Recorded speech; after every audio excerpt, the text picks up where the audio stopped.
फसलों पर्यावरण। उसमें जो भूगोल आ रहा है तो आपका इससे 5 से 6 क्वेश्चन आते हैं। उस भूगोल के सिलेबस में एक आपका जो टॉपिक है वो पर्वत है। टॉपिक कौन सा है? पर्वत है। तो भारत के कितने प्राकृतिक भाग बनाए गए? 4। भारत के कितने प्राकृतिक भाग हैं? 4। फिर 5 को कहते हैं कभी कभी वो समान वर्गीकरण के आधार पर है। मतलब भारत के जो शैल क्रम के आधार पर या जो चट्टानों के आधार पर भाग दिए गए हैं वो कितने हैं? वो भाग जो है 4 हैं, लेकिन मुख्य रूप से कितने भाग हैं? 5 भाग हैं। जिसमें कौन कौन सा? पहला भाग कौन सा है? उत्तर का पर्वतीय क्षेत्र। दूसरा कौन सा? प्रायद्वीपीय पठार। प्रायद्वीपीय पठार। तीसरा भाग कौन सा है? उत्तर का विशाल मैदान। और चौथा भाग क्या है? तटवर्तीय मैदान। ये तो शैल क्रम के अनुसार हो गए। और जो सामान्य वर्गीकरण है ये ठीक वैसा ही है जैसे आपने बाल विकास पढ़ा होगा। तो बाल विकास में क्या होता है कि वो एलिजाबेथ बर्नर हर्डलॉक के अनुसार जो कहते हैं कि शैशवावस्था 0 से 2 सप्ताह की होती है। तो लेकिन जो सामान्य वर्गीकरण है जो सभी लोग कहते हैं वो क्या कहते हैं कि 0 से मतलब 6 वर्ष तक की या 5 वर्ष तक की। तो वही बात है, किसी एक विद्वान के अनुसार निश्चित बता रखा है, बाकी एक सामान्य स्थिति है। तो उसी की अगर हम बात करें तो यहाँ पे जो सामान्य रूप से वर्गीकरण किया गया है तो कितने प्रकार का किया गया है? 5 प्रकार का किया है। उसमें से एक जो बढ़ जाता है वो कौन है? हार्बर रेगिस्तान। तो जो पहला भाग है ये क्या है? उत्तर का पर्वतीय भाग। तो आज हम पर्वतीय क्षेत्र के बारे में पढ़ेंगे। तो पर्वतीय क्षेत्र के बारे में जो सुपर टैट है सबसे बड़ी समस्या यही है कि पर्वत कहां से पढ़ें, कितना पढ़ें, कैसे पढ़ें। आपको इन सब चीजों के चक्कर में नहीं पढ़ना है। आपको ये देखना है कि जो अब तो वैकेंसी जो है 17,000 ऐसा कहा है कि 17,000 रहेंगी। इससे पहले जो पेपर हुआ था 2019 में हुआ था, अब लगभग 3 साल होने जा रहे हैं। तो पैटर्न वो पैटर्न नहीं रहेगा जो पहले पैटर्न रहा था। अब पैटर्न क्या होगा? चेंज हो जाएगा। तो चेंज होने की स्थिति में क्या है? 3 तरीके से क्वेश्चन दबाएगा, 3 तरीके से वो क्वेश्चन पूछेगा। इसमें चाहे वो सुपर टैट हो, चाहे DSSS हो, चाहे IT ग्रेड हो, चाहे KVS हो, कोई भी एग्जाम है, मुख्य रूप से जो पर्वत से क्वेश्चन आते हैं वो 3 तरीके से आते हैं। सबसे पहला क्वेश्चन तो जैसा कि कंपटीशन की प्रकृति होती है वो यही पूछता है कि ये बता दीजिए कि विश्व का सबसे ऊंचा पर्वत कौन सा है, या भारत का सबसे ऊंचा पर्वत कौन सा है, या राज्य में सबसे ऊंचा पर्वत कौन सा है, यूपी का सबसे ऊंचा पर्वत, बिहार का सबसे ऊंचा पर्वत, या बिहार का सबसे मतलब दाएं या बाएं। इस तरह कहने का मतलब क्या है कि वो राज्य के अकॉर्डिंग पर्वत की स्थिति पूछेगा। जैसे वो पूछ लेगा कि अरावली पर्वत कहाँ पर है तो आप कह दोगे राजस्थान में। तो पहला क्वेश्चन क्या पूछेगा? स्थिति से। किससे? स्थिति से कि बता दीजिए पर्वत की स्थिति कहाँ है। दूसरा क्वेश्चन आप बताइए क्या पूछ सकता है? सबसे ऊंचा मतलब पहले में वो स्थिति पूछ सकता है कि स्थिति कहाँ है। दूसरे में सबसे ऊंचा कौन सा है, या दूसरा सबसे ऊंचा कौन सा है, या तीसरा सबसे ऊंचा कौन सा है, या भारत का सबसे ऊंचा कौन सा है, या विश्व का सबसे ऊंचा कौन सा है। ये क्या करेगा? पूछेगा। इसके बाद जो तीसरा क्वेश्चन पूछेगा वो कौन सा पूछेगा? किस राज्य में सबसे ऊंचा? तो हो गया, स्थिति पूछ ली उसने, स्थिति पूछ ली यानी राज्य पूछ लिया।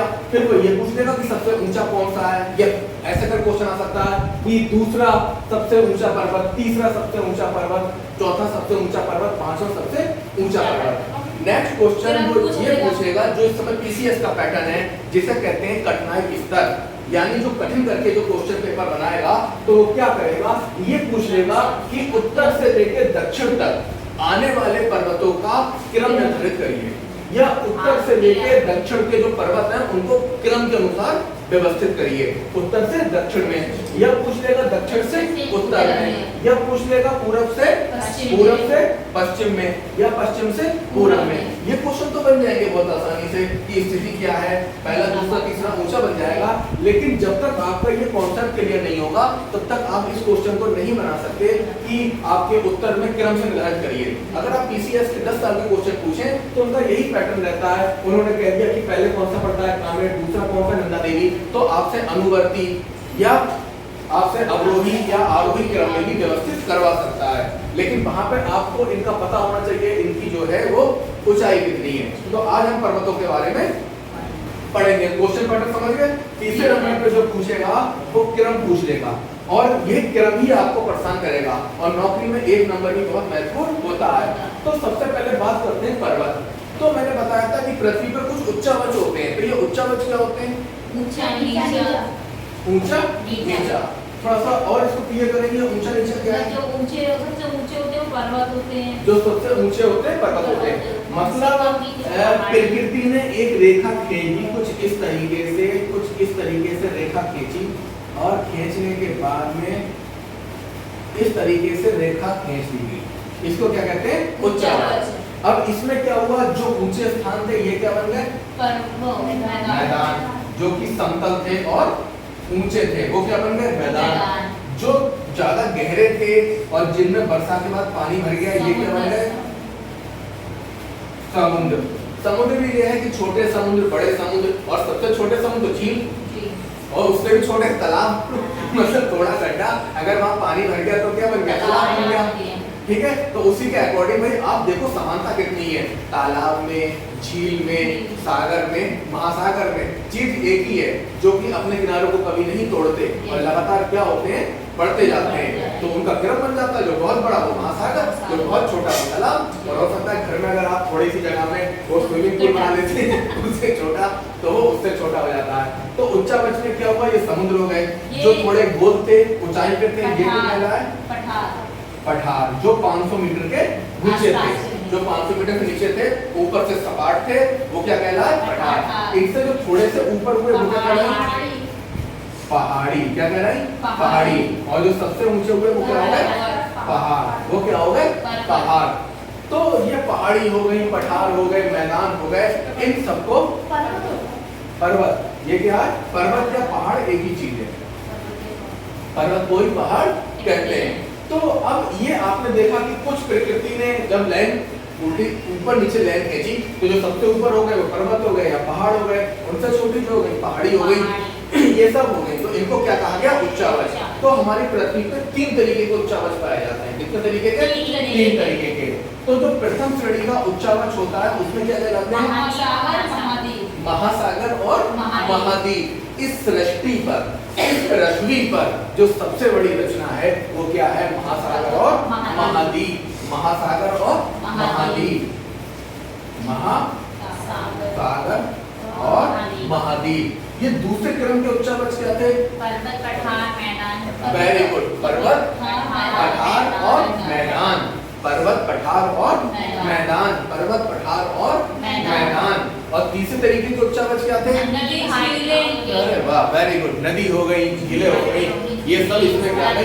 और एक चीज और है, मैंने आपको बताया था कि जो भूमिगत जल है वो कुछ अपरदन करता है, ध्यान आ रहा है? वो गुफाएं कंदराएं बना देता है। और आपकी जो वायु होती है वो अपरदन करती है। वायु कैसे करती है?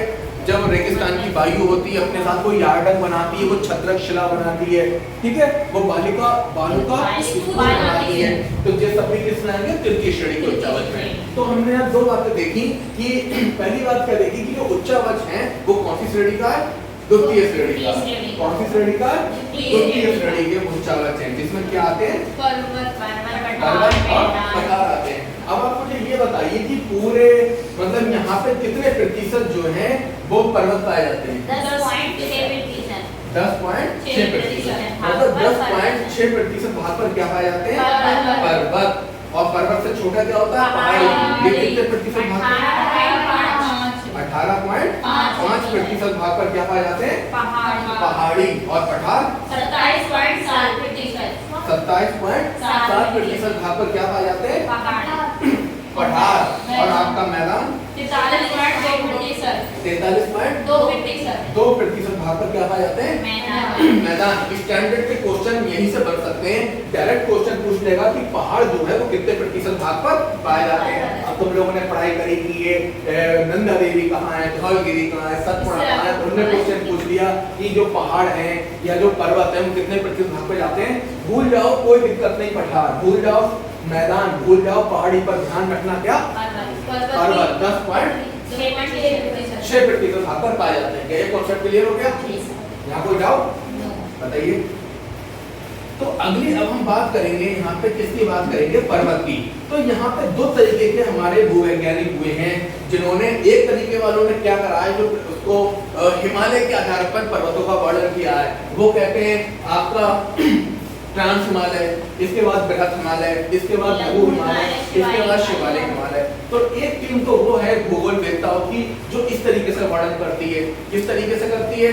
ट्रांस हिमालय, बृहत हिमालय, मध्य हिमालय, लघु हिमालय, से शिवालिक कहते हैं। ठीक है, तो आप देख रहे हो कि जो हिमालय है या जो हमारा पर्वत है, ये ऐसा नहीं कश्मीर में, उत्तराखंड में, ये एक धनुष के आकार के फैले हुए हैं। और किस हमारे भारत के किस राज्य तक फैले हुए हैं? अरुणाचल प्रदेश तक फैले हुए हैं। और दूसरे जो हमारे भूवैज्ञानिक हैं या जो भूगोलवेत्ता हैं, उन्होंने किस आधार पर करा है? कश्मीर का हिमालय, कुमाऊं का हिमालय, असम का हिमालय, और इस तरीके से उन्होंने वर्णन किया है। तो हम यहाँ इन दोनों के चक्कर में ना पड़े कि जो ब्लूप्रिंट है, जो परीक्षा पैटर्न है, वो तीन तरीके से क्वेश्चन आ रहा है। एक तो पर्वत का नाम लेके स्थिति पूछ ले रहा है कि ये पर्वत कहाँ पर है, दूसरे पूछ ले रहा है सबसे ऊंचा, या दूसरे नंबर का ऊंचा, या तीसरे नंबर का ऊंचा, और चौथे में जो सबसे महत्वपूर्ण है ये क्रम पूछ ले रहा है, उत्तर से दक्षिण की ओर, पूर्व से पश्चिम की ओर। तो इस तरीके से हम पहले समझेंगे ये तीनों हिमालय के बारे में। तो सबसे पहले जो हिमालय की श्रेणी बनी, ये क्या बनी? काराकोरम। सबसे ऊपर वाली कौन सी है? काराकोरम। उसके नीचे वाली कौन सी है? जास्कर। वो जो कैलाश श्रेणी को होती गई है। तो कैलाश पर्वत श्रेणी के नीचे कौन सा झील है? मानसरोवर झील। वो मानसरोवर झील जो है, आप बताइए वो विश्व में कौन सी तीन बड़ी नदियों का उद्गम स्थल है? सिंधु, ब्रह्मपुत्र और सतलज, मतलब विश्व की तीन बड़ी नदियों का उद्गम स्थल है। तो ये वही श्रेणी है। इसके बाद कौन सी आ गई? जास्कर श्रेणी। और इसके बाद आप थोड़ा नीचे आएंगे तो ये शिवालिक श्रेणी आ गई। ठीक है, तो अब सबसे पहले आपको ये समझना है, आपने कई बार पढ़ा होगा सबसे ऊंचा पठार कौन सा है? तो पामीर का पठार है। तो इस भारत के ऊपर एक ग्रंथि है, एक पठार है, इसको कहते हैं पामीर का पठार, जो यहाँ से लेके ऐसे आई है। और ये क्या है? पामीर ग्रंथि। क्या है? पामीर ग्रंथि। अब आपने उसको देखा, उसको विजुलाइज किया, जो आज तक आप पढ़ते आए कि पामीर का पठार, विश्व की छत किसे कहते हैं? पामीर के पठार को कहते हैं। तो ये क्या है? पामीर ग्रंथि या पामीर का पठार। ये जस्ट आपके पीओके से ऊपर है। अब इसको यहाँ क्या कहते हैं? जब ये पाकिस्तान और आपके अफगानिस्तान में आती है तो हिंदू कुश की पहाड़ियाँ, हिंदू कुश की पहाड़ियाँ। और जब से इस तरफ आ जाती चाइना तरफ तो कुन-लुन श्रेणी का मतलब श्रृंखला।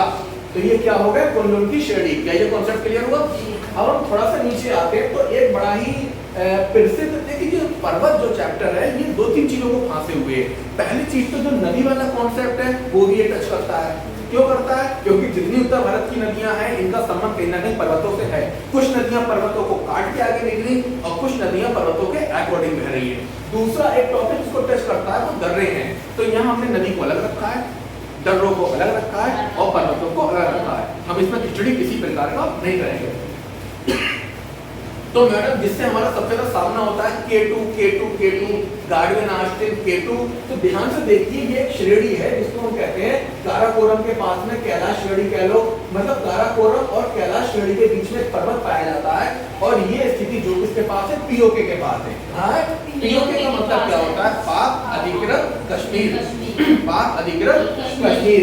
तो इसमें कौन सा पर्वत पाया जाता है? K2। क्या पाया जाता है? K2, जिसको दूसरा नाम क्या है? अब आपको दिखाई दे रहा है कि यहाँ पे मतलब ये क्लियर चीज हो गई कि ये कहाँ है? पीओके में है। ये क्या है? पीओके में है। तो ये पीओके में कौन सा पर्वत है? K2। कौन सा है? K2 गार्डवेन आर्स्टिन। अगर आप यहाँ पे देखेंगे तो विश्व का दूसरा सबसे ऊंचा पर्वत कौन सा है? K2। विश्व का दूसरा सबसे ऊंचा पर्वत क्या है? K2। कभी कभी एग्जाम में भी आ जाता है कि भारत का सबसे ऊंचा क्या है, तो कभी कभी हमको K2 भी मिल जाता है, कभी कंचनजंगा मिल जाता है। तो प्रॉब्लम ये है कि अगर आप देखेंगे तो ये है आपका कश्मीर। ये क्या है आपका? कश्मीर। और ये क्या हो गया? लद्दाख। और ये स्थिति कहाँ जा रही है? पीओके में जा रही है। अगर हम इसे अपना मानते हैं तो हमारा ये हो गया, और अगर इसको नहीं, मतलब एग्जामिनर के ऊपर है तो क्या मानेगा। लेकिन आप मान के चलिए जो भारत का सबसे ऊंचा है, तो वो अगर विकल्प है तो ठीक है, और नहीं तो कंचनजंगा है। तो आपने देख लिया K2 की स्थिति कहाँ है? इस K2 के ही नीचे पीओके में जो स्थिति है वो काय की है? नंगा पर्वत। क्या नाम है? नंगा पर्वत। इसका ऐसा नाम क्यों पड़ा? इसमें बहुत ज्यादा बर्फ होगी, कोई वनस्पति नहीं होगी, जिसके कारण इसको क्या कहा गया? नंगा पर्वत। क्या दो पर्वत क्लियर हुए? और दोनों की स्थिति कहाँ है? पीओके में। दोनों की स्थिति कहाँ है? पीओके में। क्लियर हो गया? अब आप देखो थोड़ा सा हम अब नीचे को आते हैं। अब ये श्रेणियों में हमें नहीं उलझना है, हमें पर्वतों से निपटना है। हमारे माइंड में अगर आप इसको देखें, अगर इस सबको हटा दें तो मोटे तौर पे पता रहे ऊपर क्या है K2 और K2 के नीचे क्या है नंगा पर्वत। क्या स्थिति क्लियर हुई? अगर आप यहाँ पे देखें कि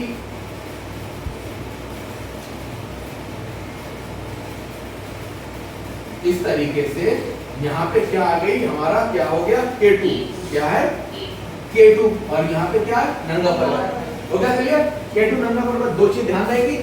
अब आप आ जाओ थोड़ा सा उत्तराखंड में। कहाँ जाओ? उत्तराखंड में। तो पहला पर्वत जो मिलेगा उत्तराखंड में वो कामेट पर्वत, इसको कोई कामेट भी कहते हैं और कामेट भी कहते हैं। तो पहला पर्वत कौन सा मिल गया? कामेट पर्वत। मतलब वो जब भी क्रम पूछेगा, अभी मैं आपको क्रम क्लियर कर रहा हूँ, तीसरा क्वेश्चन था कि वो क्रम पूछेगा, वो क्रम पूछेगा उत्तर से दक्षिण का, तो उत्तर का पहला पर्वत कौन सा आएगा?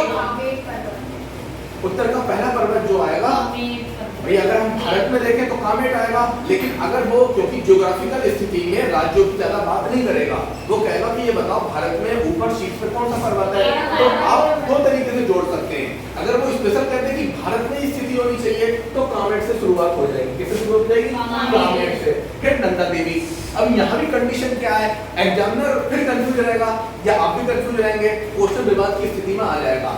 इसको सही करने के लिए फिर तो ये बात आएगी कि जैसे ये कामेट पर्वत उत्तराखंड में, उत्तराखंड किसका है? भारत का, हमारा हो गया। अब ये क्या हो गया? नंदा देवी हमारा हो गया। फिर अन्नपूर्णा नेपाल का पहुंच गया, नेपाल का पहुंच गया। अब इसके बाद धौलगिरी जो है ये भी नेपाल में पहुंच गया। अब एवरेस्ट जो है वो भी नेपाल में पहुंच गया। और इसके बाद मकालू। तो अगर आप इसमें दो चीजें ध्यान रखते हैं, एक क्रम और दूसरा उसका स्थान, तो आपको कैसा भी क्वेश्चन आ जाए, अगर एग्जामिनर ये पूछ लेगा कि आप ये बताओ कि पूरे पर्वतों को क्रम से व्यवस्थित करो, तो भी आप मौका नहीं खाओगे। और वो कहेगा केवल भारत के पर्वत करो, तब भी आप मौका नहीं खाओगे। लेकिन क्यों नहीं खाओगे? इन पर्वतों के आगे उनकी स्थिति लिख दोगे। तो मैं आपको क्या करता हूँ, जैसे मैंने कहा आपके पास 5 किलो दूध होना चाहिए, फिर आपसे चाहे कोई कॉफी बनवाए, फिर चाहे आपसे कोई दही बनवाए, या आपसे कोई मतलब उसमें चाय बनवाए, या आपसे कोई दूध पीने के लिए ले, बस आपके पास मिल्क होना चाहिए। प्रॉब्लम कब आती है? जब हमारे पास मुख्य रूप से रॉ मटेरियल नहीं होता है या हमारे पास मुख्य चीज नहीं होती है, तब हम समस्या में घिर जाते हैं। तो हम क्या देखेंगे? सबसे पहले फिर देखते हैं आपका ऊपर कौन सा है? K2। स्थिति क्या है? POK। सेकंड क्या है? नंगा पर्वत। स्थिति क्या है? POK। लेकिन बॉर्डर पे है, कश्मीर और POK के बॉर्डर पे, तो कभी कभी कश्मीर भी कर देते हैं, ठीक है। और इसके बाद देखिए नेक्स्ट क्या है? कामेट पर्वत। कौन सा? कामेट पर्वत। कामेट पर्वत की स्थिति क्या है? UK। पहला कौन सा है? कामेट। इसकी स्थिति क्या है? UK। दूसरा कौन सा है? नंदा देवी। दूसरा कौन सा है? नंदा देवी। इसकी स्थिति क्या है? उत्तराखंड। UK का मतलब उत्तराखंड। तीसरा पर्वत क्या है? धौलगिरी, जिसको धौलागिरी भी कहते हैं और धौलगिरी भी कहते हैं। इसकी स्थिति कहाँ है? नेपाल। धौलगिरी की स्थिति कहाँ है? नेपाल। तो आपने देखा कि धौलगिरी की कोई ट्रिक बनाइए कि आपको याद आ जाए कि नेपाल में है। बताइए, कपड़े धोने नेपाल में गए? नहीं, ऐसी बात नहीं करते। तो धौलगिरी का मतलब कोई जोड़िए, इसको अपने तरीके से जोड़िए कि आपको परीक्षा में ये याद आ जाए कि धौलगिरी जो है उत्तराखंड में ना होकर नेपाल में है। तो वो वाला सही तो आपने बताया। कपड़े धोने नेपाल में चले गए, कपड़े धोने नेपाल चले गए। एवरेस्ट को आप भूलेंगे ही नहीं। एवरेस्ट कहाँ का पर्वत है? नेपाल का। और इसका वहाँ का लोकल नाम क्या है? सागर माथा। ठीक है। नेक्स्ट क्या है? मकालू। मकालू क्या नाम है? मकालू। मकालू पर्वत कहाँ है? नेपाल में। इसकी क्या ट्रिक क्या रखेंगे कि आपका मकालू नेपाल में कपड़े धोने गया, नेपाल में कपड़े धोने गया। आपका जो मकालू था, यहाँ एक पर्वत और रह गया अन्नपूर्णा। तो इन तीन की ट्रिक आप एक साथ बना लो। अन्नपूर्णा कहाँ पर है? नेपाल में। तो यहाँ पे हमें 3 शब्द मिले। एक शब्द क्या मिला? धौलगिरी। दूसरा क्या मिला? इसका क्रम ध्यान रखना, क्रम में अन्नपूर्णा आ रहा है दूसरे नंबर पे। क्या आ रहा है? अन्नपूर्णा। और तीसरे नंबर पे क्या है? मकालू। एवरेस्ट तो अच्छा हाँ, एवरेस्ट के बीच में आ गया। एवरेस्ट किसके बीच में आया है? एवरेस्ट आया अन्नपूर्णा के बाद में, एवरेस्ट आ गया। अन्नपूर्णा के बाद में एवरेस्ट आया। आप मैंने क्या कहा, अगर कॉन्सेप्ट क्लियर तो इसमें क्वेश्चन गड़बड़ नहीं होगा। तो कैसे भी पूछे आप क्रम बना लो। तो धौलगिरी, अन्नपूर्णा, एवरेस्ट और इसके बाद मकालू। अब आप इसकी एक ट्रिक बना सकते हैं, कोई भी बनाओ भाई ट्रिक। कोई भी कहानी हो, कुछ हो, एक ही क्रम ना टूटे, बस ट्रिक का ये ध्यान रखिएगा कि ढोल अन्य देखो ढोल का एक नाम तो लड़का था, वो अन्न लेने एवरेस्ट पे गया और उसे मकालू मिल गया। मक्का और आलू। ढोल के साथ लड़का कहाँ गया? अन्न लेने। तो आपने कहानी बनाई कि ढोल कैसे बनाया? ढोल नाम का एक लड़का था, ढोल जो था, ढोल क्या करने गया? अन्न लेने। ढोल क्या लेने गया? अन्न लेने गया। कहाँ? एवरेस्ट पे। ढोल अन्न लेने गया कहाँ? एवरेस्ट पे। और वहां से क्या लाया? मक्का और आलू। मक्का और आलू। मतलब एक ढोल नाम का लड़का था जो कहाँ गया था? अन्न लेने गया था एवरेस्ट पर। अन्न लेने कहाँ गया? एवरेस्ट पर। ले आया मक्का और आलू। अब तो मेरा काम बहुत आसान हो चुका है कि कामेट और नंदा देवी तो भाई पास में, और दोनों कहाँ है? उत्तराखंड में। दोनों कहाँ है? उत्तराखंड में। अगर आप यहाँ पे देखोगे तो नंदा देवी उत्तराखंड का पहला सबसे बड़ा पर्वत है, और दूसरा कौन सा है? कामेट है। तो जो भाई प्रॉब्लम खड़ी नहीं करेंगे। अब इसके बीच जब बात आप यहाँ आ जाओगे तो जो 1 2 3 4 ये जो चारों पर्वत जो है, ये इनकी स्थिति क्रम से नेपाल में है। क्या है? क्रम से नेपाल में है। और क्रम क्या है इनका? ढोल जो था अन्न लेने एवरेस्ट पर गया, जहाँ से मक्का और आलू ले आया। तो ढोल से क्या हो गया? धौलागिरी। ये कहाँ है? नेपाल में। दूसरा अन्न से अन्नपूर्णा। कौन सा? अन्नपूर्णा। तीसरा कौन सा हो गया? एवरेस्ट। चौथा क्या हो गया? देखो क्रम बना हुआ है 1 2 3 और 4। ये चारों की स्थिति जो है ये कहाँ पे है? नेपाल में। ठीक है, चारों की स्थिति जो है कहाँ है? नेपाल में। और इसके बाद आपका बहुत ही प्रसिद्ध पर्वत है कंचनजंगा। कंचनजंगा ये कहाँ है? सिक्किम में, भारत और तिब्बत की सीमा पर। यहाँ के पर्वत क्लियर हो गए? ओके। अब इसके बाद हम ये देखते, ठीक है। अब इसको हम एक बार फिर देखते हैं, ठीक है। इसको बाद में जब हम पुनरावृत्ति प्रश्न लगाएंगे तब इसको एक बार देखेंगे। फिर देखिए, सबसे पहले क्या पढ़ा? केटू, फिर नंदा पर्वत, फिर कामेट और नंदा देवी, दोनों भाई। इसके बाद ढोल नाम का लड़का अन्न लेने एवरेस्ट पर गया, मक्का और आलू लाया। तो धौलगिरी, दूसरा अन्नपूर्णा, अन्नपूर्णा ध्यान रखिए, और एवरेस्ट और मकालू पर्वत। Very good. और इसके बाद अब अपना इंडिया का पर्वत आ गया कंचनजंगा आ गया, ठीक है। और इसके बाद जैसे और आगे बढ़ते हैं हम, क्रम अभी टूटा नहीं है, हम थोड़ा सा सिक्किम से आगे बढ़ते हैं अरुणाचल प्रदेश में। तो एक प्रसिद्ध पर्वत नामचा बारवा। इस पर्वत से कौन सी नदी निकलती है? ब्रह्मपुत्र नदी। कौन से? नामचा बारवा। और किस दर्रे में को होकर भारत में आती है? यांगयाप। कौन सा दर्रा होती है? यांगयाप दर्रा, ठीक है। जब आप कंपटीशन में क्या करते हैं, सारे तथ्यों को जोड़ने लगते हैं, तो परीक्षा हॉल में आप उनको नहीं भूलते हैं, ठीक है। वेरी गुड, बहुत अच्छा। क्या यहाँ तक कॉन्सेप्ट क्लियर हो गया? तो अगर वो क्रम बनाने को पूछेगा तो आप क्रम निश्चित कर सकते हैं। देखिए क्रम कैसे बनेगा आपका? क्रम ऐसे बनेगा, देखिए आपको पूछ रहा है कहाँ से, अगर वो ऐसे दबा रहा है कि यहाँ से उत्तर से दक्षिण नहीं, उत्तर से, क्योंकि इसकी आकृति धनुष के आकार की है, तो उसने पूछा उत्तर से पूरब की ओर। तो पहला पर्वत केटू, दूसरा नंगा पर्वत, तीसरा कामेट, चौथा नंदा देवी, फिर 4 ढोल,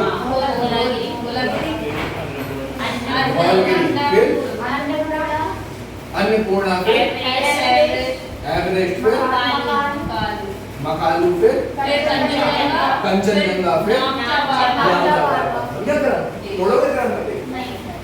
सुपर टैट में जब कंपटीशन ज्यादा होगा तो पेपर जो फिट पेपर आएगा तो इसको चिंतन स्तर कहते हैं, कि आपको चिंतन स्तर से पूछ ले। नेक्स्ट बात क्या करेंगे, अब हमने ये क्वेश्चन हमारा क्लियर हुआ, अब थोड़ा सा हम इधर को करेंगे। ये कौन सा राज्य है? अरुणाचल प्रदेश के इधर कौन सा आ गया? तभी तो मैंने आपसे मैप बनवाया, तभी तो मैंने आपसे कहता कि मैप बनाओ, मैप बनाओ, घर पे बैठ के मैप की प्रैक्टिस करो। ये समझ लो जिसको इंडिया का मैप समझ में आ गया उसको नदी, झील, झरने, मतलब वहाँ राज्य क्या है, अब खनिज, मतलब ऐसा कोई टॉपिक नहीं है जो ज्योग्राफी का मैप पर ना हो। हर टॉपिक को आप क्लियर कहाँ से करेंगे, मैप से करेंगे। तो अगर मैप क्लियर होगा तो यहाँ स्थिति आ रही है किसकी, अरुणाचल प्रदेश के बाद नागालैंड की। तो नागालैंड में कौन सा पर्वत या कौन से पहाड़ मतलब तैरते हैं, ये क्या है, पटकाई भूम। छोटी छोटी पहाड़ियां हैं, कौन सी है, पटकाई भूम, पटकाई भूम। जब एग्जाम में पेपर पढ़ने करता है तो वो जनरल बात नहीं पूछता है, वो कुछ थोड़ी सी हटके बात पूछता है। पटकाई भूम जो है ये नागालैंड में, पटकाई भूम जो है वो नागालैंड में। भाई आप बताओ कि अरुणाचल प्रदेश के बाद दूसरा राज्य क्या आएगा, मिलिट्री क्या बनाई थी, अनमतम। तो अनमतम के अकॉर्डिंग यहाँ क्या हो रहा है, जो हमारी ट्रेन थी अनमतम, तो अनमतम कुछ ऐसे काम कर रही थी कि जैसे आपका ये आया,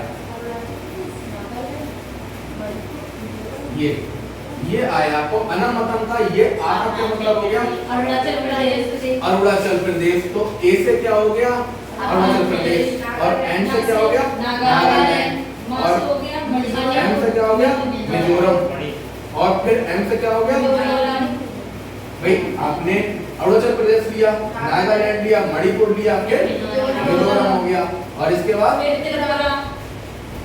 अनमतम। टी से क्या हो गया, त्रिपुरा हो गया, ये त्रिपुरा हो गया, और एम से क्या हो गया, मेघालय हो गया। तो यहाँ पे लोकेशन जो है नागालैंड की है, नागालैंड में कौन सी है, पटकाई भूम, पटकाई भूम। और दूसरी श्रेणी यहाँ पे कौन सी है, नागा श्रेणी। कौन सी श्रेणी, नागा श्रेणी। हर इम्पोर्टेंट नहीं है लेकिन परिचय होना चाहिए। इसके बाद मिजो में, मिजो श्रेणी, मिजोरम में कौन सी है, मिजो। अरे वो सीटेट में आपने पढ़ी थी, झूठ खेती करते हैं, वो लिखे करते हैं, और सीटेट वाले कैसे उल्लू बना देते हैं, सब कुछ होगा, बस उसमें एक पॉइंट क्या चेंज कर रखा था कि वो खरपतवार को निकाल लेते हैं, और जबकि आंसर क्या था, खरपतवार को दबा देते हैं। तो यहाँ तक क्लियर हो गया। अब इसके बाद जैसे ही आप आएंगे तो ये मेघालय की स्थिति है, ये किसकी स्थिति है, मेघालय की। यहाँ पे 3 बहुत ही इंपोर्टेंट पहाड़ियां हैं, और इन्हीं पहाड़ियों के नाम पे जनजातियों का नाम पड़ा है जो वहाँ पे रहने वाली हैं। और जब भारत का राष्ट्रीय आंदोलन चल रहा था पहला वाला, तो उसमें भी इनका काफी योगदान रहा था। तो अब देखिए, पहली है गोरों की पहाड़ियां, कौन सी, गोरों की पहाड़ियां, दूसरी खासी की पहाड़ियां, तीसरी जैनी की पहाड़ियां। गिरम पूछ लेता है, गिरम पूछ लेता है। तो इसका तरीका है गोरो खासी जैनियां, गोरो खासी जैनियां, या गोरे खासे, गोरो खासी जैनियां, गोरो खासी जैनियां, गोरो खासी जैनियां, गोरो खासी जैनियां, गोरो खासी जैनियां। क्रम क्या है, पूरब से वो पश्चिम से पूरब, पश्चिम से पूरब, और पूरब से पश्चिम पूछेगा तो ये क्लियर हो गया, ठीक है। अब इसके बाद ये कॉन्सेप्ट हमारा खत्म हो चुका है। अब ये पीर पंजाल, इसको मैं निपटा दूंगा इसमें दर्रों में, ये सब दर्रे हैं, पीर पंजाल हो गया, जोजिला हो गया, मुंजिला हो गया, ये सब उसके दर्रे हैं। अब आ जाओ भारत के बीच में, तो कभी कभी वो क्रम जब पूछेगा तो ऐसे करके पूछेगा, उत्तर से दक्षिण का। तो पहला पर्वत क्या पड़ेगा, अरावली। ये भारत का सबसे पुराना पर्वत है, और इसका सबसे ऊंचा शिखर कौन सा है, कौन सा शिखर है सबसे ऊंचा, गुरु शिखर। और इस पर्वत से नदी का उद्गम होता है, वो नदी कौन सी है, लूनी नदी। और कहाँ से आता है, नाग पर्वत, लूनी नदी के नाग पर्वत से, सॉरी अरावली पहाड़ी के नाग पर्वत से लूनी नदी का उद्गम होता है। तो अब हम आ रहे हैं यहाँ पे, पहला क्या पड़ेगा, अरावली। अरावली की विशेषता क्या है, भारत का सबसे प्राचीन पर्वत। तो फिर नवीन पर्वत कौन सा है, नवीन कौन सा है, हिमालय, वेरी गुड। अब दूसरे नंबर पे क्या आएगा, विंध्याचल, फिर सतपुड़ा, फिर महादेव। हमें सब क्रम बताऊं, जैसे अक्सर स्टूडेंट गलती क्या कर देते हैं, ऊपर सतपुड़ा कर देते हैं, नीचे। तो इसकी ट्रिक याद रखो, विष, महादेव जो थे वो गले में क्या, नाग, और नागों के अंदर क्या होता है, विष। वो तो स्वयं ही नीलकंठ है, तो वो क्या होता है, विष। ये क्या हो गया, विष। और विष किसके पास है, महादेव के पास है, महादेव के पास है, किसके पास है, महादेव के पास है। विष्णु किसके पास है, मतलब आपका क्रम नीचे ही बन गया, ठीक है। तो बा से क्या हो गया, विंध्याचल, बा से क्या हो गया, विंध्याचल, सा से क्या हो गया, सतपुड़ा, मा से क्या हो गया, महादेव की पहाड़ी। और इसी माह में एक माह और है, और मैकाल पर्वत, कहाँ, मैकाल पर्वत। कहाँ है? मैकाल पर्वत। क्या ये क्लियर हुआ या यहाँ कोई डाउट है? अच्छा, राज्य की स्थिति देखते हैं। अरावली कहाँ पे? राजस्थान। विंध्याचल कहाँ है? मध्य प्रदेश। सतपुड़ा कहाँ है? मध्य प्रदेश। और महाराष्ट्र। एमएच का मतलब महाराष्ट्र। कहाँ पर है? महाराष्ट्र में। कहाँ पर है? महाराष्ट्र में। इसके बाद महादेव की पहाड़ियाँ कहाँ है? मध्य प्रदेश। मध्य प्रदेश में। मैकाल की पहाड़ियाँ कहाँ है? छत्तीसगढ़। मैं छत्तीसगढ़ गया। मैं छत्तीसगढ़ गया। एक मिरत आता है कि छत्तीसगढ़ का मिरत क्या है? गाड़ी। गाड़ी छत्तीसगढ़। चलो मिरत में बाद में ऐड कराए जाएंगे। तो यहाँ पे आप लोकेशन ध्यान रखें। विष किसके पास है? महादेव के पास है। तो पहला क्या हो गया? विंध्याचल की पहाड़ी। दूसरी तीसरी चौथा मैकाल। ये सबकी लोकेशन लगभग मध्य प्रदेश में है। यहाँ पे सतपुड़ा थोड़ा लंबा फैला हुआ है, तो ये आपका क्या है? महाराष्ट्र है। ये क्या है? एमपी है। तो आ गए। इसके बाद मैकाल पर्वत कहाँ है? छत्तीसगढ़। ठीक है, वेरी गुड। अब इसके बाद महेंद्रगिरी की पहाड़ियां कहाँ है? ओडिशा में। कहाँ है? ओडिशा के आसपास है महेंद्रगिरी की पहाड़ियां। अब आ जाओ जी नीचे। कहाँ आ जाओ? नीचे। तो ये एक नीलगिरी पर्वत श्रृंखला है, जो यहाँ पे नीलगिरी है, ऊपर नल्लेमाला है। और ये नल्लेमाला स्थिति जो है बॉर्डर पकड़ रही है तमिलनाडु केरल। तमिलनाडु में इसकी लोकेशन है नीलगिरी। ये बॉर्डर का काम कर रही है। ठीक है, तो दक्षिण भारत में एक पर्वत श्रृंखला है। कौन सी? नीलगिरी। अब एग्जाम में देखो क्या है, उसे पता है उत्तर भारत का कॉन्सेप्ट क्लियर है, लेकिन वो फांसेगा कहाँ पे लाके? दक्षिण भारत में। तो क्वेश्चन देखो कैसे बनेगा। पहले तो पर्वत श्रृंखला की बात करते हैं कि पर्वत श्रेणी क्या है? नीलगिरी। और ऊपर क्या है? नलमाला की पहाड़ियां। नीलगिरी अभी एक दुर्घटना घटी थी। कौन सी थी? सीडीएस वाली। वो भी कहाँ घटी थी? यहीं पे घटी थी। तो ये क्या है? नीलगिरी की पहाड़ियां। क्या है? नीलगिरी की पहाड़ियां। तो अब इस नीलगिरी की पहाड़ी में क्या है? दो कॉन्सेप्ट है। एक आपका पर्वत है फिर वो डोडा बेट्टा। क्या नाम है? डोडा बेट्टा। इसकी स्थिति कहाँ है? तमिलनाडु में। इसकी स्थिति कहाँ है? तमिलनाडु में। और दूसरा है अनाई मलाई या अनाईमुदी या अनाईमुदी। अनाईमलाई या अनाईमुदी। इसकी लोकेशन क्या है? केरल में। मतलब दो महत्वपूर्ण पर्वत हैं। पहला कौन सा है? डोडा बेट्टा। दूसरा कौन सा है? अनाईमलाई। तो यही मैं आपको एक कॉन्सेप्ट समझा रहा हूँ। आपने उत्तर का तो देख लिया। अब यहाँ पे सबसे ज्यादा क्वेश्चन क्या आता है कि इसको इसका एक नाम और भी है। वो क्या है? प्रायद्वीपीय भारत। तो प्रायद्वीपीय भारत की जो सबसे ऊंची चोटी है वो कौन सी है? अनाईमुदी। कौन सी है? अनाईमुदी। कौन सी है? अनाईमुदी। और इसका जो दूसरी सबसे बड़ी चोटी है डोडा बेट्टा। अनाईमुदी कहाँ है? केरल में। अनाईमुदी का डोडा बेट्टा कहाँ है? तमिलनाडु में। अब जैसे आप देख रहे हो डोडा बेट्टा, तो आवाज कैसे आ रही? टाकी। तो टा से तमिलनाडु। अब जो है अनाई मलाई या अनादी मूडी, तो ये कहाँ है? केरल में। तो क्या कुछ और एक श्रृंखला और रह गई? गिर। जो कहाँ है? गुजरात में।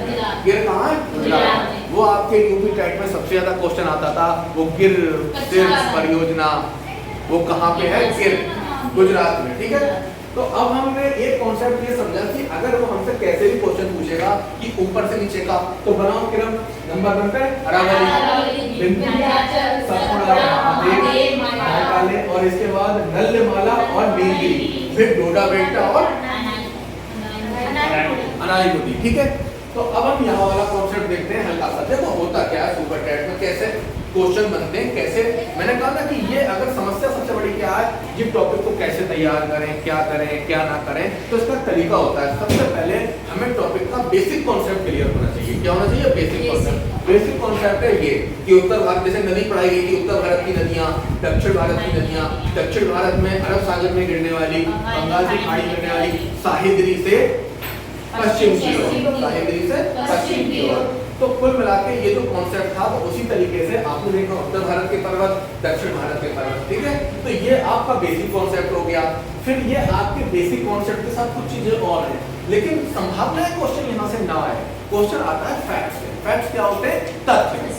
और तथ्य आपके क्वेश्चन जाते हैं, पर तथ्य आपको तभी समझ में आएंगे जब तक आपको बेसिक कॉन्सेप्ट क्लियर नहीं होगा। ये वाली चीज समझ रहे हैं? तो इसके बाद आपको तथ्य कराए जाएंगे। पहले आपको क्या है, ये कॉन्सेप्ट थोड़ा सा और समझना है कि कंचनजंगा कहाँ है? सिक्किम में। लोकेशन क्लियर है? और सिक्किम कहाँ है? ये काय की सीमा है? तिब्बत की। और ये क्या? भारत। तिब्बत भारत की सीमा पे कौन सा है? कंचनजंगा। और ये किस राज्य में है? असम। किस राज्य में है? असम। अच्छा, ऐसा होता है ना थोड़ी श्रृंखला फैली हुई होती है, बड़े होते हैं, तो कभी कभी अतिक्रमण कर लेते हैं दो राज्यों का या बॉर्डर पकड़ लेते हैं, ठीक है। तो कभी ये नहीं कि नहीं हमारे राज्य में ही है, क्योंकि सारी स्थितियां बॉर्डर की है। तो ये कंचनजंगा क्या है, असम सिक्किम के पास में है। अब इसके बाद मतलब आप मैं इसको समझा दूं, ये असम जैसे जो यहाँ असम वाली बात कही है, ये असम में नहीं है, ये है तो सिक्किम में। लेकिन कुछ वैज्ञानिकों ने ऐसा कहा है कि असम हिमालय, कुमाऊं हिमालय, नेपाल हिमालय, कश्मीर हिमालय, उस दृष्टि से देखा जाए तो ये किसका हिस्सा है, असम हिमालय का। मैं लिख दे रहा हूँ, असम हिमालय का, ये किसका हिस्सा है, असम हिमालय का। और इसी हिस्से में गोरो खासी जयंती की पहाड़ियां हैं, गोरो खासी और जयंती की पहाड़ियां हैं। अब ये मत समझ लेना ये असम का है, तो ये सिक्किम में, लेकिन ये किसका पार्ट है, इसको फिर समझ लो। जैसे दो बातें हैं, एक बात तो ये कही, जैसे मान के चलो आपने ये कहा कि हम यहाँ पे आए हुए लोगों की जो मतलब उनको तोलेंगे तो वजन के हिसाब से तोलेंगे, कौन कितने किलो का है। और दूसरे ने कहा कि यहाँ आए हुए लोगों को लेंथ के हिसाब से तोलेंगे। तो कुल मिला के अलग अलग लोगों ने अलग अलग पैमाना क्लियर करा। तो एक ने क्या करा, शिवालिक हिमालय, महान हिमालय, दूसरे ने क्या करा, कुमाऊं हिमालय, ठीक है। तो जो कंचनजंगा है किस हिमालय का हिस्सा है, असम हिमालय का हिस्सा है। इसके अंतर्गत क्या क्या आती, गोरो खासी और जयंतियां, गोरो खासी और जयंतियां। क्रम टूट जाए तो ध्यान रखना, गोरे कौन थे, अंग्रेज, इन्होंने खासा, और इसके बाद जय कहा करी है लोग की तरह। अब इसके बाद केटू, कॉर्डिनेट, ठीक है। ये पंजाब हिमालय की सर्वोच्च चोटी है, ये मान के समझ में, पंजाब हिमालय, पंजाब हिमालय की सबसे ऊंचा दर्रा कौन सा है, काराकोरम। और ये जो कंचनजंगा है इसकी ऊंचाई मीटर में है 8586। तो ये पंजाब हिमालय का और इसकी सबसे ऊंचा दर्रा कौन सा है, काराकोरम, ये लिखा है काराकोरम। अब इसके बाद आओ अरावली, अरावली किस राज्य में है, राजस्थान में। और सबसे ऊंची चोटी कौन सी है, गुरु शिखर, सबसे ऊंची चोटी कौन सी है, गुरु शिखर, 1722 मीटर। पर्वत हमेशा मीटर में, किलोमीटर में मत कर देना। इसके बाद कुमाऊं हिमालय, इसमें बद्रीनाथ, केदारनाथ, यमुनोत्री, गंगोत्री, धौलगिरी, नंदा पर्वत इसी का हिस्सा है। इसकी सबसे ऊंची चोटी कौन सी है, धौलगिरी। तो एक क्वेश्चन तो ये बना कि उत्तराखंड की सबसे ऊंची चोटी कौन सी है,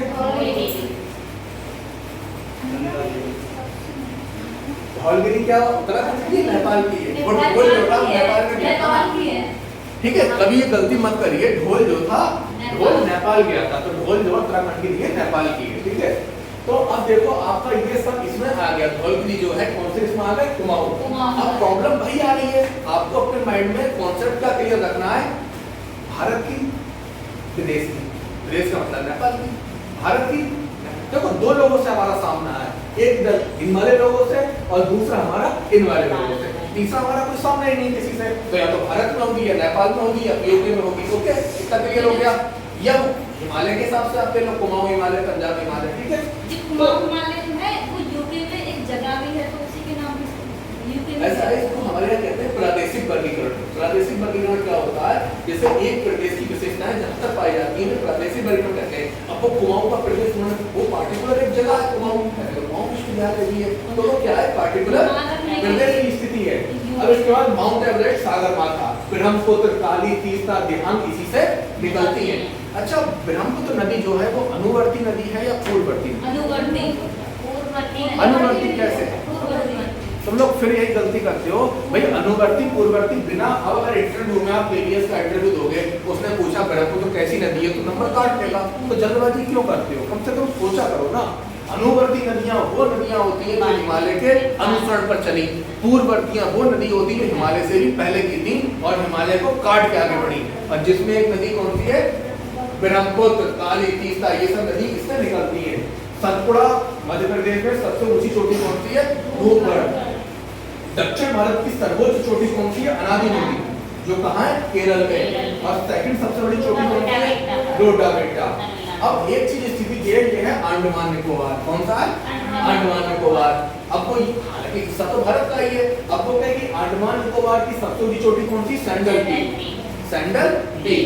अंडमान निकोबार एक टूरिस्ट प्लेस है जहाँ पे आप क्या पहन के गए, सैंडल पहन के गए, तो सैंडल पीक क्या है, ये सैंडल पीक। और लक्षद्वीप की क्या है, नारचो। लक्षद्वीप की क्या है, नारचो। लक्षद्वीप की क्या है, नारचो। तो एक हल्का सा कॉन्सेप्ट ये है, ठीक है। अब इसके बाद आप देखो विश्व के 5 सर्वाधिक ऊंचे पर्वत और भारत के 5 सर्वाधिक ऊंचे पर्वत, और ये क्या है, किस राज्य का कौन सा सबसे ऊंचा पर्वत है। तो ये चीज आपको पता है, याद होनी चाहिए कि अच्छा ये आपको परेशान 2 जगह करेगा, एक तो करंट अफेयर में भी दबा सकता है बहुत आसानी से, और आपके ज्योग्राफी में भी पूछेगा। सुपर टेट हो चाहे एलडी हो चाहे केवीएस हो, हाँ पर आपको आपका इसका सामना जो है स्टैटिक जीके में भी हो सकता है और आपका इसका सामना भूगोल में भी हो सकता है। तो आप देखो कि विश्व के 5 सर्वाधिक ऊंचे पर्वतों में पहले नंबर पर कौन सा है, माउंट एवरेस्ट, सागर माथा। ऊंचाई कितनी है, 8,848। इसका नाम एवरेस्ट क्यों रखा गया? वेरी गुड, यहाँ मैडम का आंसर बिल्कुल सही है। मैडम कह रही है कि एवरेस्ट नाम के कोई जो अंग्रेज थे उन्होंने इसका मैप बनाया था, इसे नापने का प्रयास किया था, उन्हीं के नाम पे इसका नाम एवरेस्ट पड़ गया। जॉर्ज लैम्पटन और जॉर्ज एवरेस्ट 2 लोग थे, क्यों नापना पड़ गया इन्हें? ऐसी स्थिति क्या थी कि इन्हें इसको नापना पड़ा, ये क्या मैटर था? अब बताइए, देखिए केवीएस का जो इंटरव्यू होता है, जे नियम होता है, आपके आंसर से उनका अगला क्वेश्चन होगा, इसलिए मैं कहता हूं जो कंटेंट क्लियर हो, पूरा होना चाहिए। अब आपने कहा कि बिल्कुल सही कहा, एवरेस्ट नापा, इसके पीछे रीजन ये था जब नवाब सिराजुद्दौला और अंग्रेजों की भी लड़ाई हुई थी, तो नवाब सिराजुद्दौला हार गए, तो अंग्रेजों को यही नहीं पता बंगाल रहस्य है कहां तक, तब उन्होंने उस सेना में से, मतलब आर्मी जो थी अंग्रेजों की आर्मी, उसमें 2 मतलब इनको कहा जाता है जो मेंसुरेशन पर काम करते हैं, कौन होते हैं ये, जो मेंसुरेशन बनाते हैं, हिंदी में क्या कहते हैं उन लोगों के लिए? मेंसुरेशन को हिंदी में क्या कहते हैं? मापना होता है, ज्यामितिकार, ज्यामितिकार। तो 2 ज्यामिति, मतलब वो थे तो आर्मी में ऑफिसर, लेकिन उनकी रुचि किसमें थी, ज्यामिति में। तो उनको ये काम दिया, भैया तुम बंगाल का नक्शा बनाओ, कहीं ऐसा नहीं हम वसूली करने नेपाल पहुंच जाएं या वसूली करने म्यांमार पहुंच जाएं, भाई हर चीज का एरिया होता है।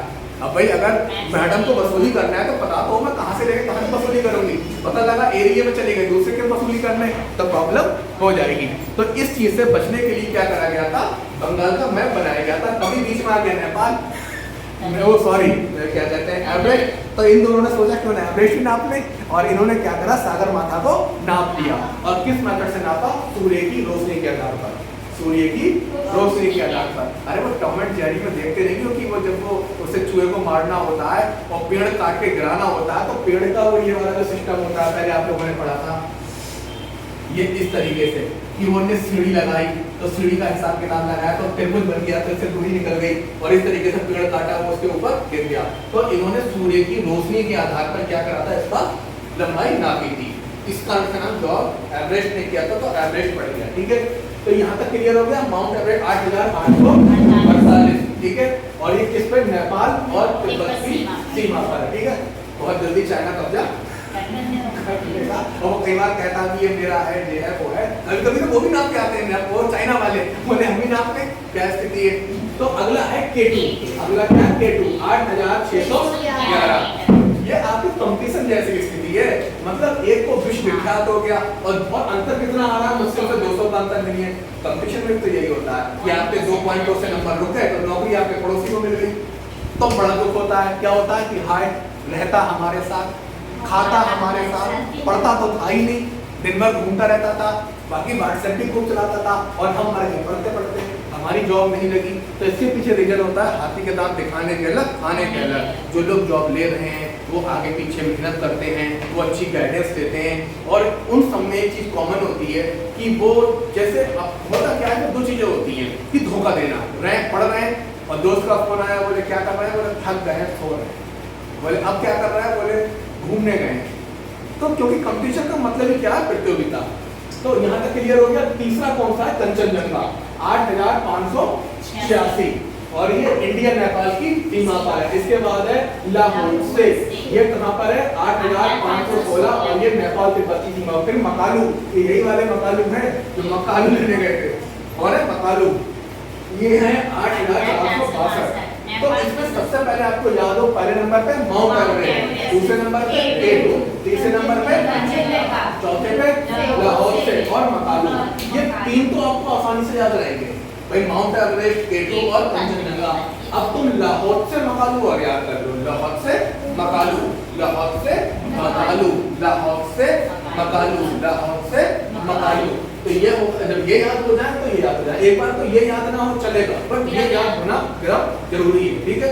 नेक्स्ट देख लो, भारत के 5 सर्वाधिक ऊंचे, भारत के 5 सर्वाधिक ऊंचे, और उसमें से भारत के 5 देखो कंचनजंगा आ गया, तो भारत का पहला कौन सा है? कंचनजंगा। अगर कंचनजंगा ना हो तो केटू मारियाना, कंचनजंगा ना हो तो केटू मारियाना। तो कंचनजंगा कितना है? 8586। स्थिति सिक्किम, स्थिति तो यहाँ पे जो असम लिखा है वो असम हिमालय की बात है। इसके बाद नंदा देवी, कंचन नंदा देवी, नंदा देवी के बाद कामेट, कामेट के बाद सालतोरो और ससेर कागरी, ससेर कागरी। तो कंचनजंगा 8586, नंदा देवी 7816, कामेट जो है 7756, सालतोरो कितना है? 7742, ससेर कागरी क्या है? ये। अब इसमें क्रम पहले नंबर पे क्या याद रखना? क्रम बनाओ कोई फिर। कंचन नंदा देवी गई, कंचन नंदा देवी गई और उसने कमेंट किया, क्या कमेंट किया? सालतोरो ससेर। अरे ये बनाओ ना कनक साल से, कनक साल से, तो कनक साल से, पहला वर्ड आ जाएगा, कनक साल से, साल से, कनक साल से, सास कर देना, कनक कनक माने धतूरा और सोना। साल से। चलो बंदे यहाँ से याद रहेगा, कनक कनक ते 100 गुने मादक का 100 अधिकाय, बाखाय 100 बढ़ाए, बाखाय। आज कब तक अगर सोना मिल गया तो परिवर्तन आ सकता है क्या? ओके, आपको बात पहले ऐसी दिख रही, और पहले की बात है वो मैडम कह रही है पहले की बात अलग थी, पहले हो जाया था। तो देखिए कनक कनक कनक साल से, कनक साल से, का से क्या हो गया? कंचनजंगा, ना से नंदा देवी, का से कामेट, सा से सालतोरो, सालतोरो और सा से सेसर कांगरी। कम से कम 5 तो याद ही होने चाहिए, ठीक है। अब इनकी स्थिति पता होना चाहिए। कंचनजंगा कहाँ है? सिक्किम, इंडिया में। ये नंदा देवी कहाँ है? यूके, नंदा देवी कहाँ है? यूके। मैंने बताया कामेट और नंदा देवी कहाँ है? यूके में। और कामेट कहाँ है? यूके, ये भी यूके में है। सालतोरो कहाँ है? जम्मू कश्मीर में। ससेर कांगरी कहाँ है? जम्मू कश्मीर। देखो लास्ट 2 की स्थिति जम्मू कश्मीर और ये 2 और 2 की स्थिति जम्मू कश्मीर, एक की स्थिति, एक ही Sikkim. SUG, SUJ, SUJ, SUJ, SUJ। देखो कितना आसान है। आपका कंचनजंगा सिक्किम में हो गया, नंदा देवी और कामेट में हो गया यूके में। तो क्वेश्चन ऐसे पूछ सकता है कि यूके का पहला सबसे बड़ा कौन सा है? नंदा देवी। दूसरा कौन सा है? कामेट। या नंदा देवी के यहाँ गए और हमने कमेंट किया कि आज से पढ़ाई नहीं करेंगे, करेंगे, पढ़ाई करी जाती है या हो जाती है?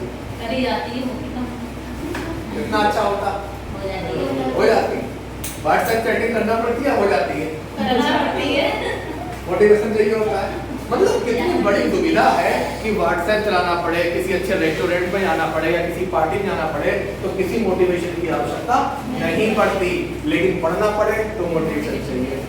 यहाँ तक कि मैंने देखा है कुछ लोगों को मॉक टेस्ट लगाने के लिए भी मोटिवेशन चाहिए होता है।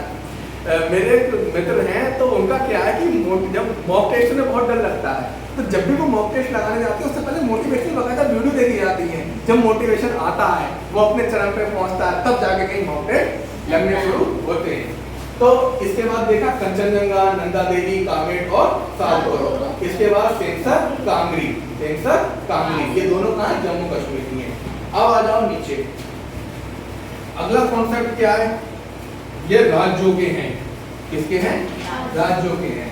तो राज्यों के ये आपके लिए होमवर्क है कि आप बताएंगे जम्मू कश्मीर का सबसे ऊंचा पर्वत कौन सा है, या यूके का कौन सा है, बिहार का कौन सा है, असम का कौन सा है। अभी बता दो, क्या चाहे होमवर्क बता दो। जम्मू कश्मीर का सबसे ऊंचा पर्वत कौन सा है? और इसमें यूके का नंदा देवी, और बिहार का कैमूर, बिहार का कैमूर, और असम का नामचा बारवा, असम का नामचा बारवा।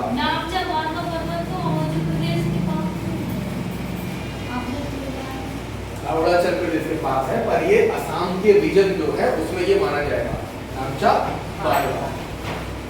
तो ये आपका होमवर्क है, ये आप देख लेना। यहाँ तक बताइए कोई चीज क्लियर ना हुई हो तो